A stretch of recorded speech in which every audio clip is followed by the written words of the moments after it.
Beleza, pessoal? Tudo bem com vocês? Vamos dar início agora ao vídeo 2. Esse vídeo, então, vai abrir os nossos conteúdos de Física 3, tá? Aquele vídeo anterior, o vídeo 1, foi só um vídeo introdutório, né? Para a gente entender um pouco como que vai ser a metodologia e o encaminhamento das nossas aulas, tá legal?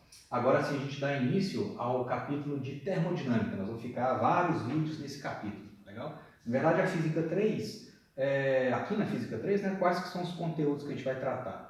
Nós vamos começar com a termodinâmica, tá? Na sequência, a gente vai passar para a parte de estudo de fluidos, né, que envolve hidrostática e hidrodinâmica.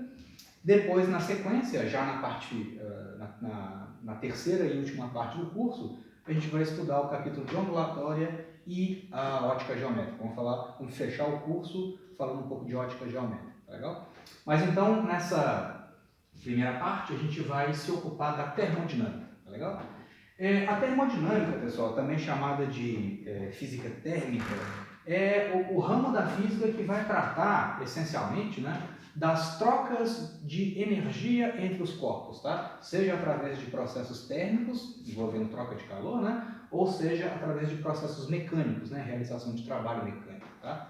Então, todo o conjunto de definições, tudo que envolve, todas as grandezas que envolvem trocas de energia entre os corpos, é assunto da termodinâmica, tá legal?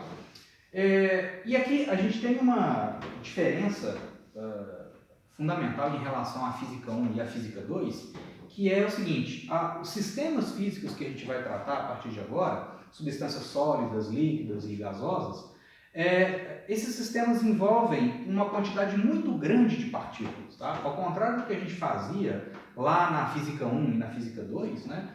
Lá a gente, em geral, se ocupava de problemas, a gente resolvia, né, tratava problemas que envolviam uma quantidade muito pequena de corpos, né? Então, lá na Física 1, por exemplo, quando a gente estava estudando lá leis de Newton, por exemplo, plano inclinado, né? Você tem lá um bloquinho colocado em cima de um plano inclinado, você quer estudar usando as leis de Newton, né?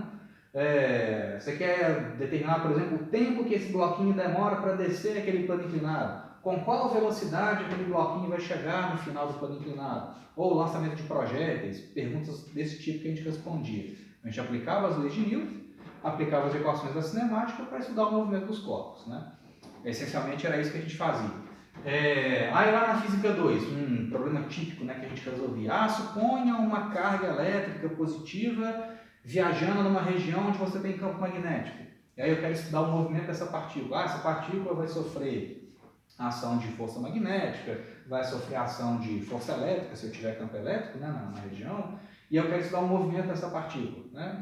Então eram coisas desse tipo que a gente tratava, mas sempre situações que envolviam poucas partículas, né? Envolviam uma quantidade muito limitada de corpos, tá? Aqui não, quando a gente trata de sólidos, líquidos e gases, a gente tem uma infinidade de partículas, né? Só, por exemplo, para a gente ter uma noção, né, dos valores que a gente lida, né, nesses sistemas, se eu falo assim para vocês, eu quero fazer uma estimativa da quantidade de moléculas de oxigênio que eu tenho no ar atmosférico aqui dentro dessa sala. Digamos que eu tenho aqui dentro dessa sala 1 mol de moléculas de oxigênio. Quem lembra um pouquinho lá das aulas de química, né? 1 mol é um padrão de quantidade de partículas, né? Do mesmo jeito que você tem uma dúzia, uma dezena, uma centena, um milhar, enfim, da mesma forma que você tem esses padrões, né, de quantidades, a gente tem o mol, né, que em geral a gente usa para partículas.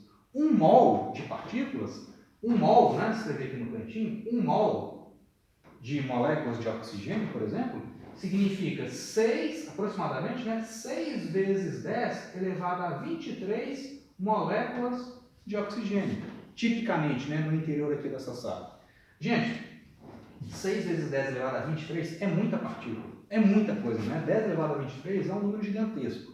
Então, não faz sentido a gente, quando for estudar, né, agora que a gente vai estudar esses sistemas sólidos, líquidos e gasosos, não faz sentido a gente querer fazer o que a gente fazia lá na Física 1 e na Física 2, que é estudar o movimento de cada uma dessas 10 elevado a 23 partículas que está no interior aqui dessa sala. Não faz o menor sentido isso. Mesmo com os melhores recursos computacionais que a gente tem hoje, não tem como você estudar as equações de movimento de cada uma dessas partículas. Você demoraria séculos para resolver as equações de movimento num determinado instante. E se você quiser evoluir o sistema, né, se você quiser estudar o comportamento dele ao longo do tempo, vai demorar mais tempo ainda. Né? Então, não é essa abordagem que a gente vai fazer. O que nós temos que fazer aqui na termodinâmica, a estratégia que a gente vai usar não é investigar cada partícula individualmente. O que a gente vai fazer é um tratamento médio, é um tratamento global dos sistemas. Né? E isso já vai ser o suficiente para a gente aplicar esses conceitos na prática. Né? Então, conceitos do tipo máquinas térmicas, né, que foi uma coisa que revolucionou, né, a história da engenharia e da ciência, esses dispositivos utilizam conceitos de termodinâmica, que a gente vai ver, mas de uma forma, para estudar matematicamente esses sistemas, né, as máquinas térmicas, por exemplo, estudar as propriedades delas, a gente precisa somente do comportamento global do sistema que está ali funcionando na máquina. Né? Se você tem lá um gás ideal, tem um fluido termodinâmico que está operando aquela máquina, para você compreender isso quantitativamente, você não precisa entender o comportamento de cada partícula. Você precisa do comportamento global daquele fluido termodinâmico que está movimentando a sua máquina, por exemplo. Né? Então, essa é a abordagem que a gente vai fazer. Então, para fazer um tratamento global das substâncias sólidas, líquidas e gasosas e entender as transformações de energia que acontecem aí na natureza, a gente precisa definir uma série de variáveis, né, de grandezas termodinâmicas que vão permitir a gente fazer esse estudo, né, um estudo quantitativo dessas substâncias, dessas situações. Né?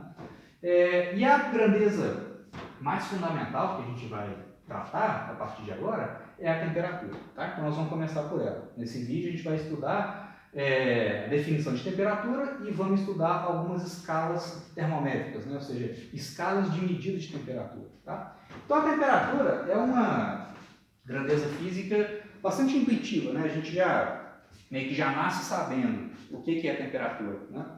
Temperatura, falando assim de uma forma não muito rigorosa, é uma grandeza física associada à nossa percepção, né, à nossa sensação tátil, né, à nossa sensação fisiológica de quente e frio. Você sabe diferenciar um corpo quente e um corpo frio simplesmente tocando aquilo, né, e percebendo, tendo a sensação, né, daquele material. Né. Falando de uma forma mais rigorosa, isso vai ficar mais claro à medida que a gente for avançando, né, no nosso estudo. A temperatura é uma medida da agitação térmica das partículas de um sistema. Tá? Então, por exemplo, lá no capítulo de gases ideais, que a gente vai ver mais para frente, a energia cinética média das partículas no interior de um gás está diretamente associada à temperatura daquele gás. Então, de fato, a temperatura é uma medida da agitação térmica das partículas de um sistema, seja um sólido, um líquido ou um gás. Tá legal? Isso vai ficar mais claro mais para frente. Tá? Por enquanto, só uma introdução. Então, dentro dessa noção intuitiva, né, de temperatura, a gente sabe tocar as coisas e sabe diferenciar. Por exemplo, água fervendo, né, lá numa panela, a mesma amostra de água a temperatura ambiente e a água, por exemplo, no processo de congelamento. Né? Então, tocando esses materiais, a gente sabe que a temperatura de fervura da água é maior que a temperatura ambiente, é maior que a temperatura de congelamento. Então, essa percepção fisiológica, né, vamos dizer assim, de temperatura, permite a gente classificar os objetos. Né? Então, embora, né, o toque não te permita saber quantitativamente qual que é, de fato, a temperatura de cada corpo, mas essa sensação permite você estabelecer uma classificação. Né? E, além disso, além da temperatura estar associada, né, à nossa percepção de quente e frio, a temperatura tem uma propriedade fundamental que envolve o conceito de equilíbrio térmico. Tá? Para entender isso, vamos pegar um exemplo aqui inicial. Digamos que você tem lá dois blocos, tá? E esses blocos estão isolados um do outro. Tá? Então você coloca esse corpo aqui, que inicialmente está mais aquecido do que o outro. Tá? Então você toca lá os dois materiais e vê que esse camarada está mais quente do que esse. E aí você coloca esses camaradas numa caixa de isopor, né?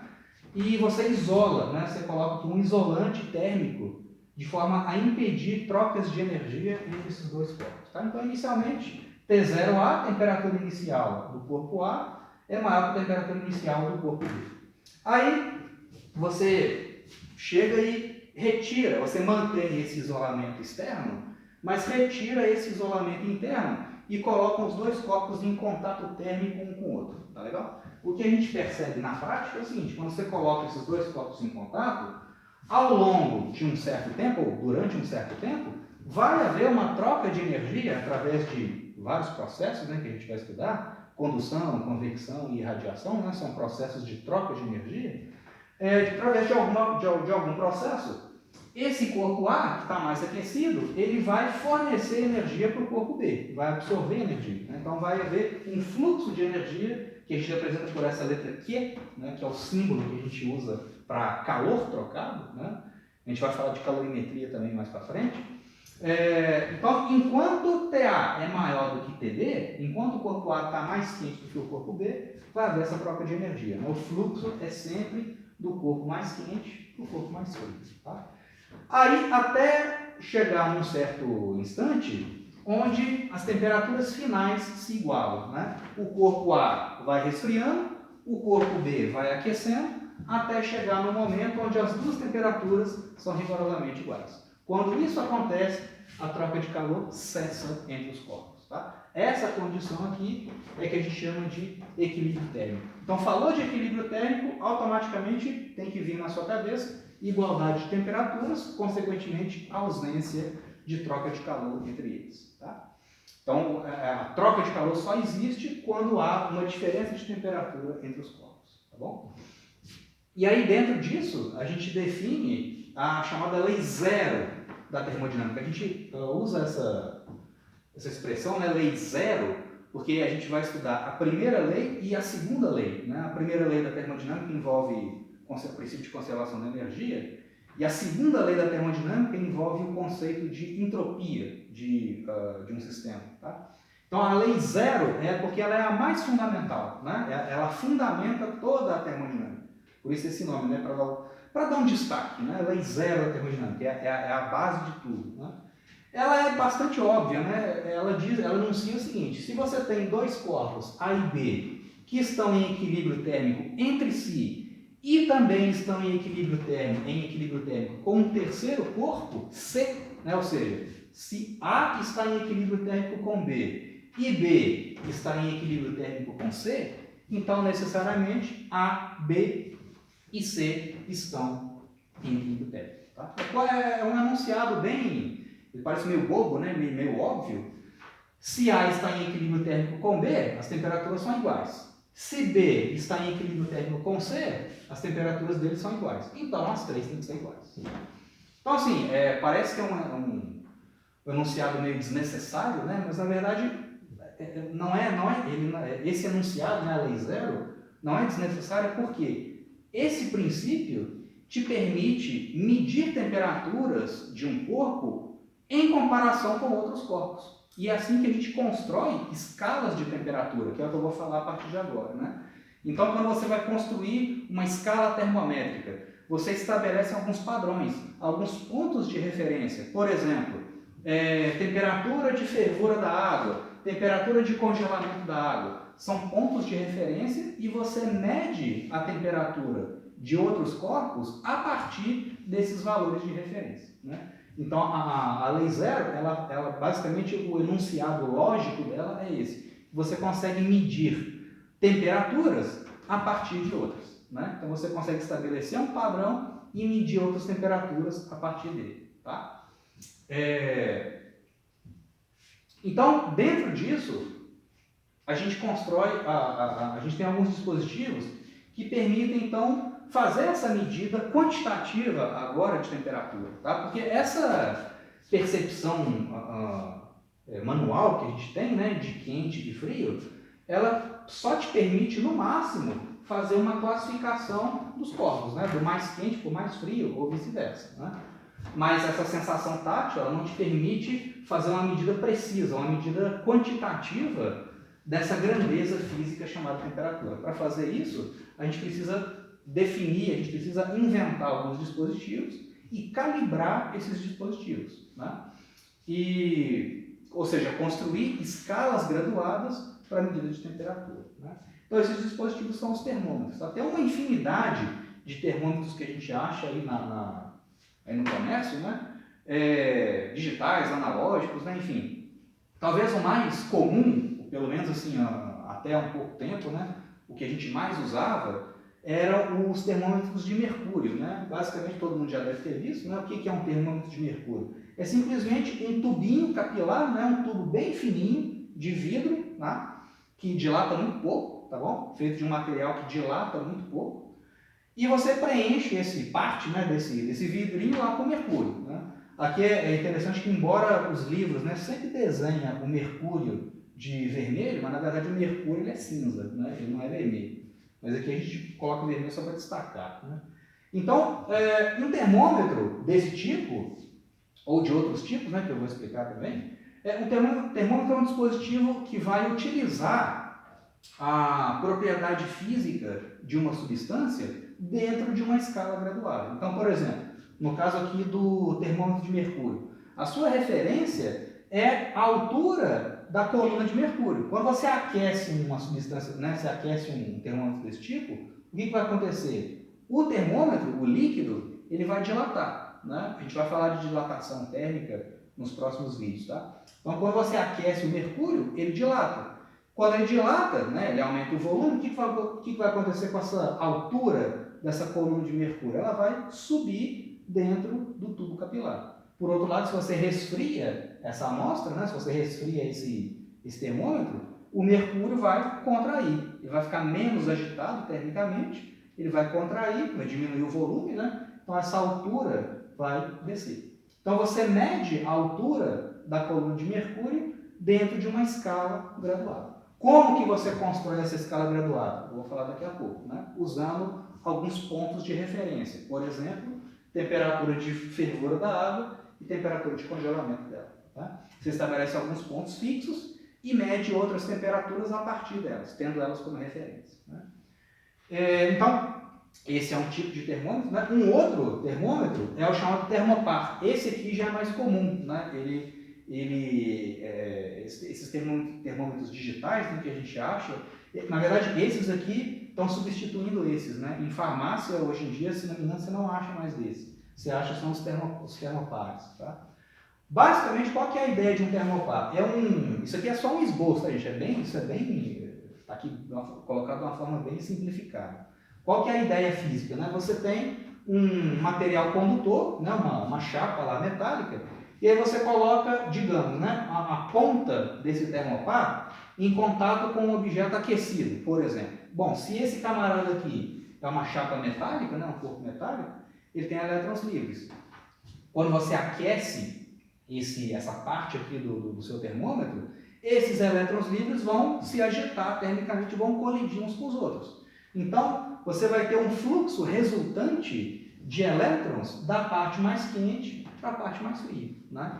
Se o material está eletricamente neutro e você trouxe elétrons do lado esquerdo para o lado direito, esse camarada aqui vai ficar positivamente eletrizado e esse lado aqui negativamente eletrizado. Ou seja, você vai ter uma diferença de potencial elétrico entre as extremidades do seu termopar. Né?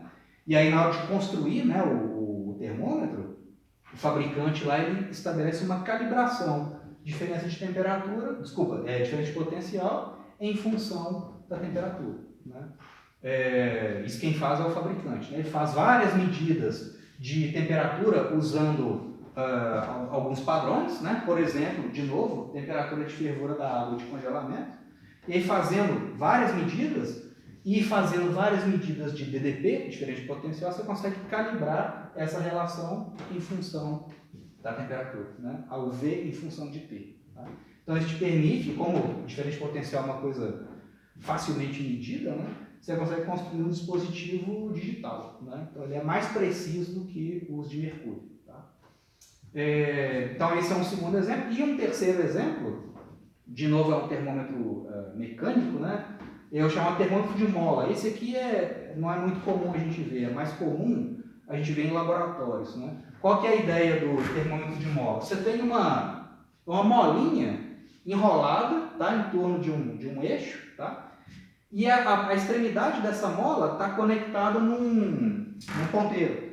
E esse ponteiro varre essa escala graduada aqui. Ó. Quando você aquece essa mola, ela vai dilatar. Quando ela dilata, ela deforma e esse ponteiro vai deslocar para a direita nessa escala. Quando essa molinha ela é resfriada, né, quando esse termômetro é colocado em contato com água congelada, por exemplo, quando você resfria ele, essa molinha vai contrair e esse ponteiro vai se deslocar. Né? Então, se você consegue calibrar a deformação da mola em função do ângulo do ponteiro, você consegue construir uma escala graduada. Tá? Então, enfim, gente, isso aqui são só alguns exemplos, existem outros, tá?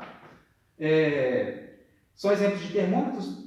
E qual que é a ideia de um termômetro? Né? O que está por trás da ideia de um termômetro? É sempre utilizar uma propriedade física de algum material ou de alguma substância e essa propriedade física é calibrada dentro de uma escala. Essa propriedade física pode ser a dilatação do mercúrio, pode ser a diferença de potencial entre os extremos de uma chapa ou pode ser a deformação de uma mola.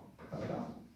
Então, para sair desse plano aqui de ideias, né, e de fato construir uma escala, a gente precisa estabelecer alguns pontos de referência. Né? E dentro desses pontos de referência, a gente estabelece então as escalas graduadas. Né? Ou a partir desses pontos de referência, a gente constrói uma escala graduada. E aí sim o termômetro passa a ter utilidade. Né?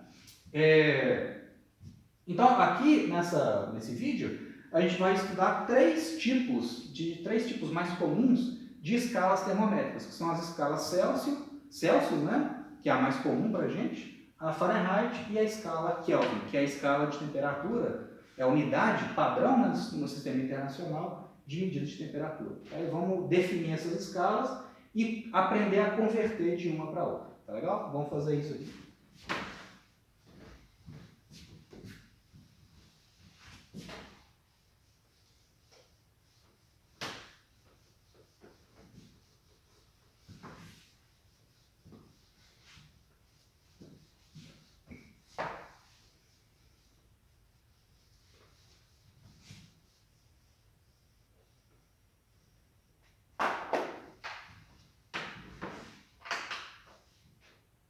Então, as três escalas mais comuns que a gente tem são Celsius,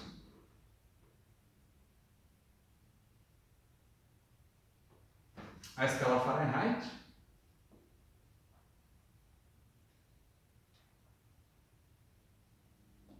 e a escala Kelvin. Sendo que essa aqui, né, a escala Kelvin, é a escala padrão, né, de temperaturas no sistema internacional de unidades. Tá?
Pessoal, então aqui estão colocadas aqui as escalas, né? Celsius, Fahrenheit e Kelvin. Tá? Aqui só de curiosidade também, vamos colocar quando que elas foram propostas, né?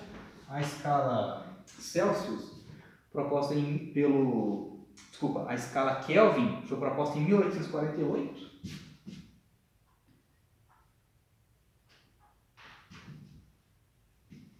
A escala Fahrenheit em 1724. E a Celsius, que é a mais comum aqui para a gente, né, em 1742. Então, como eu falei, né, para a gente construir uma escala graduada, né, uma escala termométrica, a gente precisa definir alguns padrões de temperatura. Né? É o que a gente chama de pontos fixos, ou pontos de referência da escala. E aí, os valores numéricos que você atribui para esses pontos de referência dentro de cada escala são valores arbitrários, são valores que você define de forma conveniente, de acordo com as suas necessidades experimentais. Né? Então existem, ao longo da história, foram inventadas muitas escalas. Por questões de praticidade, né, acaba que essas três aqui são as que restaram, né, são as mais utilizadas no nosso dia a dia ou em laboratório. Tá? Então, quais que são os pontos de referência que foram utilizados, né, para construir essas três escalas? São justamente os pontos de congelamento da água e o ponto de fervura da água. Então, no caso da escala Celsius, né, que é essa mais comum que a gente usa, a temperatura de congelamento da água ou também a temperatura de fusão da água, né, dentro dessa escala, essa temperatura é definida, ela é inventada como sendo 0 graus Celsius. E a temperatura de fervura da água, a temperatura de ebulição da água, é justamente 100 graus Celsius. Tá legal? Então são valores arbitrários, né, que foram propostos lá pelo Celsius lá em 1742 e os outros valores, né, então entre a temperatura de congelamento e a temperatura de fervura, você tem 100 intervalos de temperatura, né, você tem 100 valores de temperatura. Né? Então você definidos os pontos fixos, você tem a sua escala definida. Tá? Aí, lá em 1724, o Fahrenheit definiu a escala dele da seguinte forma. Por questões de ordem prática também, a temperatura de congelamento ele atribuiu 32 graus na escala dele, e a temperatura de fervura da água ele atribuiu 212 na escala dele. Né? E a escala Kelvin, proposta lá pelo Lord Kelvin, né, em 1848, ela foi construída da seguinte forma. Temperatura de congelamento é 273 Kelvin e temperatura de fervura é 373. Tá legal? Na escala Kelvin também tem um ingrediente a mais, que eu vou falar depois, com relação à medida do chamado zero absoluto, né? Que é o zero absoluto, que a gente já vai ver quanto que ele vale, ele corresponde a 0 Kelvin nessa escala. E corresponde nessa escala a menos 273 graus Celsius. O zero absoluto é um número, é a temperatura mais baixa que a gente consegue atingir na natureza. Então a escala Kelvin, na escala Kelvin, o 0 Kelvin corresponde ao zero absoluto. A gente vai falar disso daqui a pouquinho. Tá? O que eu quero fazer aqui agora é converter as escalas. Eu quero, por exemplo, achar uma relação entre uma temperatura medida em Celsius e a temperatura correspondente medida na escala Kelvin. Depois, por exemplo, eu posso converter de Celsius para Fahrenheit ou de Fahrenheit para Kelvin, tanto faz. Tá? Então vamos começar aprendendo a converter de Celsius para Kelvin. Então, a primeira conversão de Celsius para Kelvin. Gente, conversão de escala é uma coisa muito simples, tá? Basta a gente usar uma relação de proporcionalidade. Porque olha só, uma temperatura medida em Celsius, vamos começar, né? Celsius e Kelvin. Uma temperatura medida em Celsius tem um determinado valor e a temperatura correspondente na escala Kelvin tem outro valor. Mas as variações de temperatura nas duas escalas têm que ser proporcionais. Então, por exemplo, se esse intervalo aqui é a metade desse intervalo grande na escala Celsius, esse outro intervalo aqui, ó, que eu chamei de C, tem que ser a metade do intervalo grande na escala Kelvin. Então, a razão A por B tem que ser igual à razão entre C e D, porque as escalas são lineares, né? Então, de novo, se esse sujeito é a metade do intervalo todo, esse camarada tem que ser a metade do intervalo todo, na outra escala, né? Então, basta a gente usar uma relação de proporcionalidade. Então, aqui, A está para B, A está para B, assim como C está para B.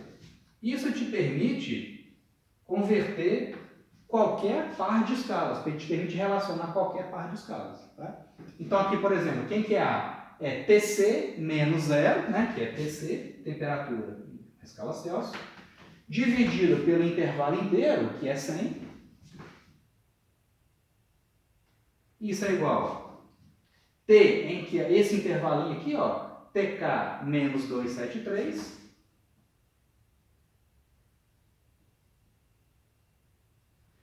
dividido por 373 menos 273, que dá 100.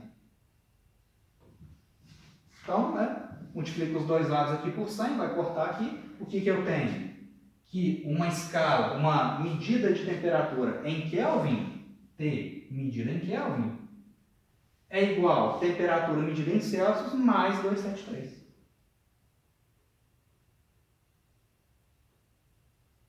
Então, para você converter uma medida de temperatura na escala Celsius para a escala Kelvin, basta você somar 273 unidades. Beleza? Então, esse é um exemplo típico de conversão entre duas escalas. Né? Vamos fazer um outro exemplo aqui para encerrar esse vídeo 2, convertendo a escala Celsius para Fahrenheit, tá? Que é uma outra conversão que a gente utiliza. A escala Fahrenheit, gente, ela é mais comum nos Estados Unidos, né? E até há pouco tempo também se usava na Inglaterra, mas acaba que, no Reino Unido de forma geral, né? Mas acaba que, por questões práticas, né? No mundo como um todo, a tendência no dia a dia é se usar mais a escala Celsius e a Fahrenheit cada vez mais caindo em desuso, né? Então, ela ainda é muito utilizada nos Estados Unidos. Tá?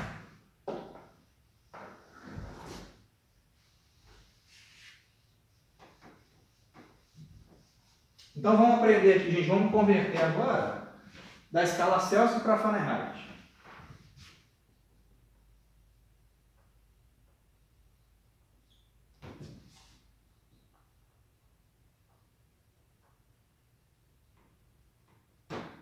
Também a mesma ideia, né? Aqui agora vamos fazer o seguinte, vamos chamar esse intervalinho aqui de C e esse intervalo grandão aqui de D. Então a mesma coisa, se o A é a metade de B, por exemplo, então C é a metade de D. Né? Ou seja, A está para B, assim como C está para D. Então, TC menos 0, então TC sobre 100, isso é igual a intervalo C sobre intervalo D, TF menos 32,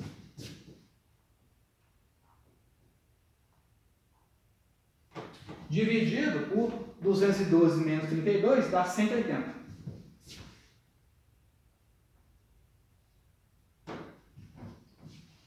Então, o que isso aqui me dá? Se eu multiplicar os dois lados da equação por 10, né? Esse 100 aqui vai virar 10, vai cortar um zero aqui. Posso multiplicar os dois lados por 2, né? Multiplica esse lado aqui por 2 e esse lado por 2. Então, 10 dividido por 2 vai dar 5. 18 dividido por 2 vai dar 9. Tá? Simplesmente peguei a equação original e multipliquei os dois lados por 2. Tá? Aí divide em cima e embaixo por 2. Então, vai cortar em cima. 10 dividido por 2 dá 5. 18 por 2 dá 9. Legal? Então, só fazendo direto ali. Então, eu chego aqui, TC sobre 5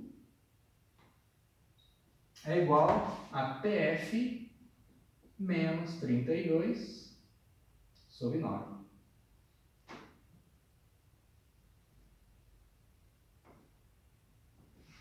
Essa é a relação, então, entre escala Celsius e escala Fahrenheit. Né? Poderia isolar aqui a temperatura em Fahrenheit, né? 9 quintos, né? Passa esse 9 multiplicando, então o TF, a expressão final fica 9 quintos de TC mais 32. Né? O 9 passa multiplicando aqui e o 32 passa somando. 9/15 de TC mais 32. É a regrinha que relaciona escala Fahrenheit e escala Celsius. Poderia também converter de Fahrenheit para Kelvin, que é menos usual, né? Mas fazendo a mesma ideia. Tá? Eu vou encerrar o vídeo 2 aqui, gente, e já na sequência eu começo o vídeo 3. Quero fazer mais alguns comentários sobre essas conversões de escala. Okay?